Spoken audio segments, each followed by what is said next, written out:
Gelmişsiniz. Mənim evimin ilk qonaqları. Buyurun keçin, hoş gelmişsiniz.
Bu yaxınlarda Beyləqanda şəhid bulağı tikdirdim və açılışına da getdik. Mən diqqət elədim ki, saytda paylaşdı, amma rəylərdə, tənqidi rəylər yazanlar da çox idi. Tənqidi rəylər bəli yazanlar çox idi. Bəziləri yazdı ki, özü reklam edirsən.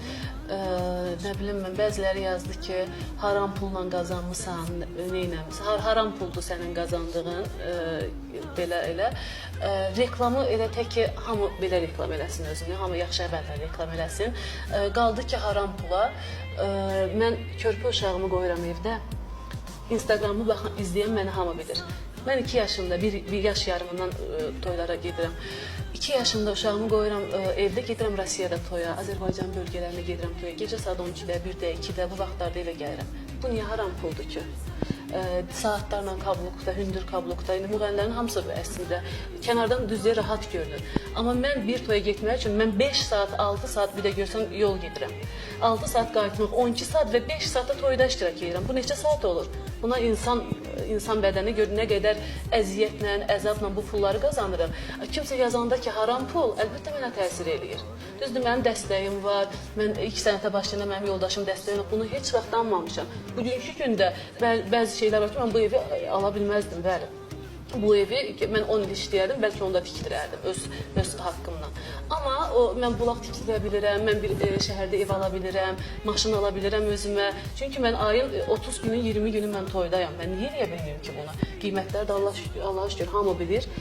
Riyaziyyat müəllimləri varsa bulsunlar, çıxsınlar, görsünlər, almaq olur, yoxsa yox. Dəfə, elədiyin yaxşılıqlarla bəzən tükəndiyin anlar olur və özü söz verirsən ki, daha mən yaxşılıq eləməyəcəm. Çünki yaxşılığım müxtəlif yerlərə yozulur. Yox, heç vaxt. 3-5 nəfər kimsə var deyə, dar düşüncəli insan var deyə, mən öz yaxşı əməlimdən heç vaxt qalmaram. Ola bilər ki, yaxşılıq elədiyim insanlar da bəzən bilməyə bilər bunu. Və mən onu eləyən də qarşılıq gözləmədən eləyirəm. Ona görə də bu şeylər məni yıpratmır.